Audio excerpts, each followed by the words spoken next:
My Little Pony has been a popular franchise since the 1980s that has captured the hearts and minds of millions of girls all around the world. But something weird has been going on for the last decade or so. The newest incarnation of the franchise, the animated series titled Friendship is Magic, has spawned this very weird, unexplained phenomenon. A group of adult men and women like this show. A show that's meant for little girls. Who are they? Well, they call themselves Bronies. Who are Bronies, you ask? That's a good question.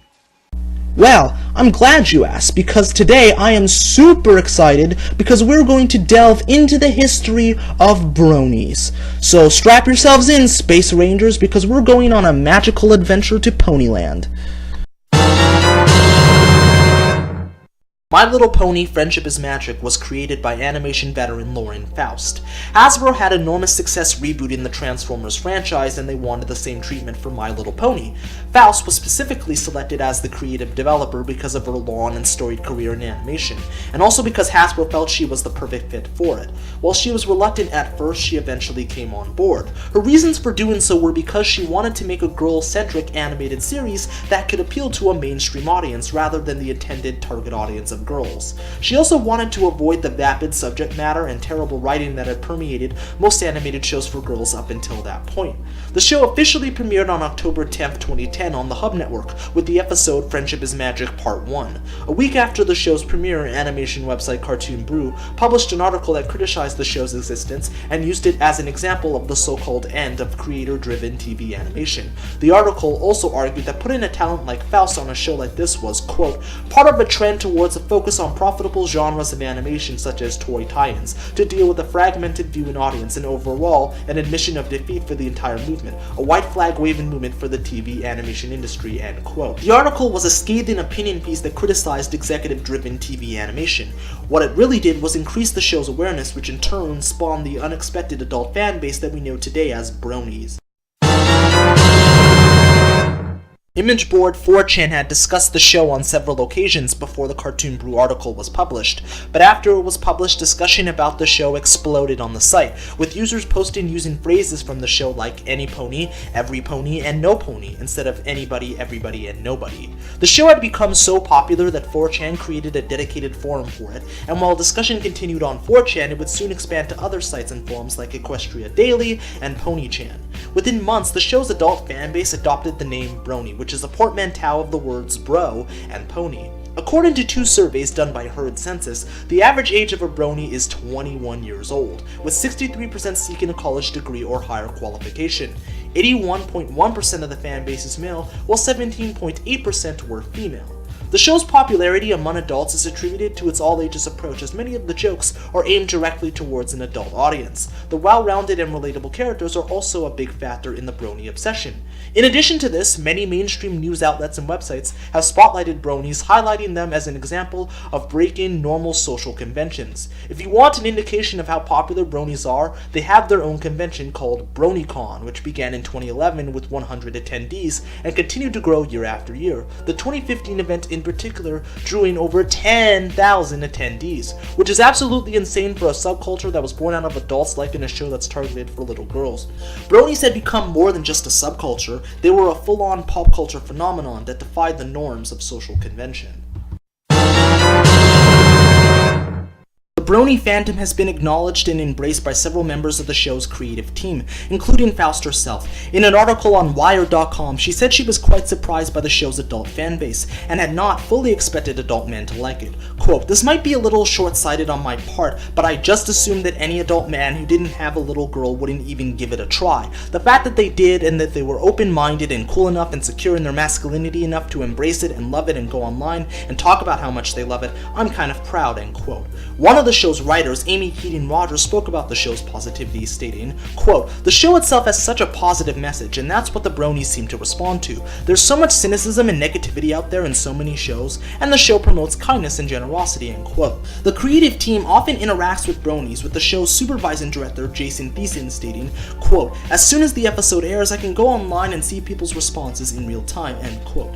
When developer Main6 received a cease and desist letter from Hasbro over the fan-made fighting game Fighting is Magic, Faust personally stepped in to provide original character art so they could continue development without fear of copyright issues. The game has since been renamed to Them's Fighting Herds. 2 feature-length documentaries have been made about the Brony fandom. The first was 2012's Bronies, the extremely unexpected adult fans of My Little Pony. The project originated on Kickstarter with a modest $60,000 goal.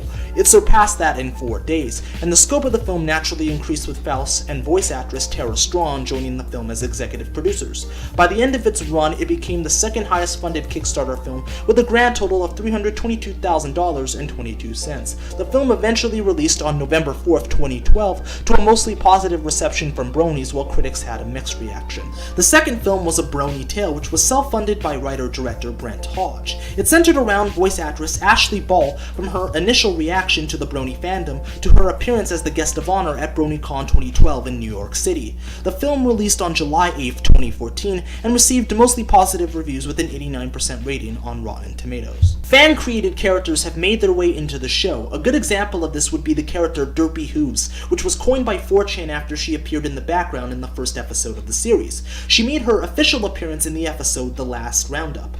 Other fan-named characters that have made it into the show include Dr. Wooves and DJ Pony. Last, but certainly not least, is their work with charity. When 11-year-old Michael Moronas tried to commit suicide after being bullied for liking the show, they started a charity fund to pay for his medical bills. They ended up raising $48,000 in a week and $72,000 in a month. Thousands of men and women got pony tattoos in honor of Michael. What once was a subculture of grown adults liking a show that was meant for little girls has become a cultural phenomenon. Sure, it's not for everybody, but even if you hate Bronies, you cannot deny the impact they've made on pop culture. They've redefined fandom and what it means to be a fan of something. Some people think they're lonely virgins stuck in their mother's basement, while others think they're pedophiles, but the truth is, Bronies, like the show itself, promotes love, tolerance, and acceptance. And when you look at all the bullshit in the world, that's something we need more of. So to all the Bronies out there, including my best friend Eric, this one's for you. Keep your heads held high and wave those Brony flags into the sky. I find Bronies to be utterly fascinating. Now, the reason I decided to make this episode was not just because I respect Bronies, and it's not just because I have a basic understanding of Bronies. It's because my best friend Eric, aka Kinraiku, is a Brony, which I've mentioned several times in a few of my other videos, so at this point that shouldn't be a secret. So, hello Eric, if you're watching this, I hope you like this video, and for all you Bronies out there, I hope you like this. Please like this. I worked really hard on it and I spent a lot of time on it, so please like it. but in all seriousness though, Bronies are very much like Frozen in the way that they're this strange phenomenon that came out of nowhere and exploded in popularity and captured the pop culture zeitgeist. They are more than just an internet subculture. They are a mainstream pop culture phenomenon. No other internet subculture can say that, at least in my opinion anyway. The thing that I found out about this fanbase as I dig deeper, as I did my research, is the fact that this is not a fad, it's not a joke, it's not something that's being done unironically. People legitimately love this show and this franchise because of the great stories, because of the great characters, because of its themes of love, acceptance, tolerance, all of that other stuff, friendship. You know, positivity, just its overall positivity. And when you look at all of the horrible things that are going on in the world right now, I think that's something we need a lot more of. At first, you look at something like this and you think, well, that's weird, that's strange, why the hell do a bunch of grown adults like a show that's meant for little girls? And then, you know, if you watch the series, or if you dig deeper into it, and I highly suggest you do because it has Bronies have this very rich and fascinating history, you realize why they like it so much and why Bronies have become as popular as they are. Now look, the day is going to come when Friendship is Magic ends and is no longer on the air. But despite that inevitability, I think this is a fan base that's going to be around for many years to come. I truly believe that. It's just that strong. It's like a freight train. It's like a speeding bullet. It's gotten going, and it's probably not going to stop for a really, really long time. I know that wasn't exactly the best analogy to use, but hey, it works. if you like something unusual, something that goes against normal social conventions, don't be ashamed of it. Don't hide from it. Don't try to, deny it. Flaunt it. Express who you are. Be proud of who you are. And don't let anybody ever try to tell you otherwise. Don't let anybody ever try to make you feel bad for liking something that goes against social norms. Just trust me on that. And even if you don't like Bronies, you cannot deny the impact they've made on pop culture. You cannot deny that they are a phenomenon, and you cannot deny all of the good things that they've done. Now, don't get me wrong, they're not perfect at all. They're just like us. They make mistakes. They're some bad apples, of course, but at the very least, even if you don't like Bronies, I think we can all agree that they're far more tolerable to deal with than the Sonic fanbase. Sorry, Sonic fanbase. Forgive me, I just had to get that shot in there, Well, that's all I gotta say. This is ThatKidDouglas, aka the Unhero, signing out. Deuces, stay frosty and keep it weird. Cueing outro sequence now.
If My Little Pony was Star Wars, the Bronies would be the light side, and Cloppers would be the dark side. If you want me to explain the history of the subculture that's born out of people who just love depicting ponies doing the nasty, then come back here next month and we'll talk about it. Until then, I'm gonna go make some potato salad and then bathe in holy water. See ya!